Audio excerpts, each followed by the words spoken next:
Assalamu alaikum. I am Abdullah Zaman, IBF rule number 1, and today I will be presenting my views on an article by Harry Levinson on the topic the abrasive personality. So, who is abrasive? What is the meaning of the word abrasive? Well, the word abrasive stems from words and from meanings such as harsh or inconsiderate, who does not care about the opinions and the feelings of other people, and who is so self obsessed that he is only concerned with his own ways and his own ideals.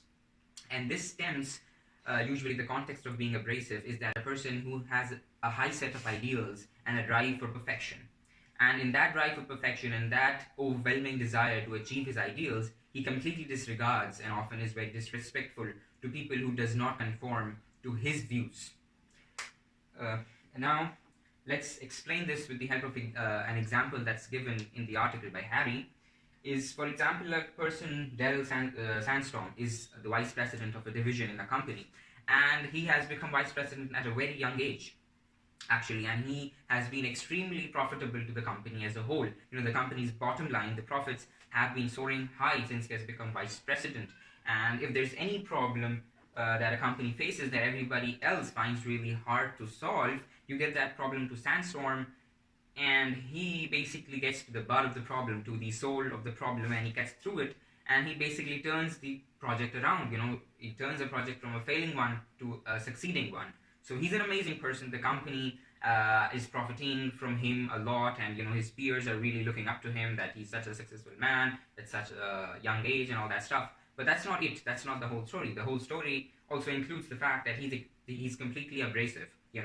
He, with his peers and especially with his subordinates, is very harsh, is very unbearing, and if anybody does not conform to his idea, or if anybody is not able to keep in pace with his line of thought, with his pace of thinking, with his vision, then he basically completely dismisses them, or he criticizes them, or he gets back at them in ways which of course is hurtful to the other person. And when it comes to his superiors, either he tries to sort of be very lucrative to his bosses so that he is in the good books, or if he's extremely competitive, then in that case he might even try to compete with his superiors in the company and have a complete disregard with the code of ethics that he's supposed to maintain. So that's a quick example of Sandstorm. And then we, of course, in the way we also discussed the traits of such person. Usually such people are extremely well learned, they are extremely well informed of the industry they're in, of the art, of the skill, of the knowledge that they have to deal with. So they're top of the line, they're top of the industry when it comes to actually understanding and knowing what's going around. So from that perspective, there's nothing to criticize about them. And in fact, that is something that sort of boosts their ego and boosts the entire problem of them thinking too much of themselves. Okay, so what is the dilemma, right? What is the problem that the company faces with such people? So the dilemma is that, for example, in this case of Sandstorm, the senior management of the company has seen that the post of president is empty, and now it's a good chance to promote Sandstorm from vice president to the post of president.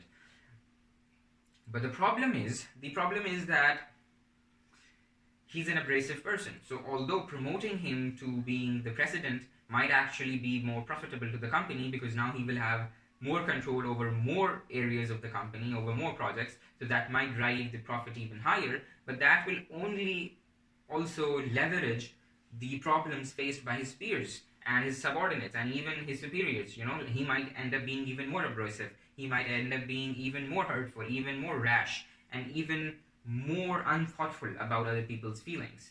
So this is the dilemma. Should they promote them? And if they don't promote them, he might quit, because he has such a high ego at this point that he simply cannot take being rejected for a post, right? So this is the dilemma. So now what is the solution? So Harry in his article poses like a set or a stages of solutions. The first stage, he says, is a very empathetic conversation with him. If you're his subordinate, if you're his boss, if you're his co-worker, you may try to empathize with a person like Sandstorm, that he's not necessarily an evil person. He might have issues with himself with regards to his image, with regards to his ego, with regards to his self-worth, that he's behaving in such a manner, right? So that is why I try to understand what his problem is and try to have a nice conversation with him. And then, in a very polite manner, in a very indirect manner, try to communicate with him how others feel with his behavior.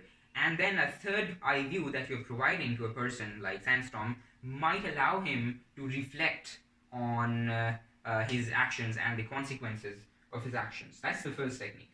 The further steps is that if gentle counseling doesn't work, then you become more direct and you become more affirmative and more strong in your approach, and you say, look, this is not going to work the way it's going to work, the way it's working. This cannot continue any further.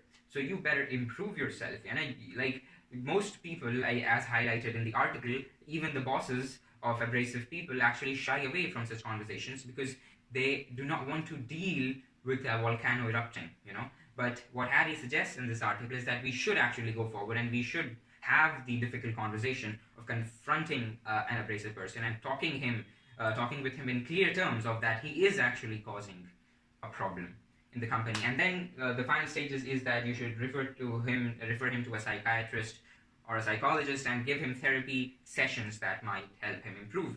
And finally, something that I would like to add with some of the inspiration that I took externally from a person, Gary V, quite a thing on social media. He says that hiring is guessing and firing is knowing. So if somebody is toxic to the culture of the company, then it doesn't matter how much profits he brings in. If he's toxic to the culture, then you should ultimately, if nothing else works, fire him. Then finally, what if you're abrasive? How do you know you're not abrasive? So you can ask yourself questions like, are you extremely critical? Do you always want to be in full control of everybody else? Do you rise to the attack? Do you take everything as a challenge? These are some of the questions you ask yourself. And if the answer is in the affirmative, if you are an abrasive personality, then how can you correct yourself? Well, if you are an abrasive personality, first thing is that you recognize that you are one. And that kind of solves a lot of the problem, that you recognize that there is a disease, there is something that needs to be fixed in yourself. And then you talk with your coworkers, you talk with people in your family, and you ask them to help you out, to provide honest and brutally honest feedback on how your behavior impacts them. And then you take and really consider their feedback and you work upon your feedback, and you see, hopefully you will see your progress from being an abrasive person to being a compassionate person. Thank you.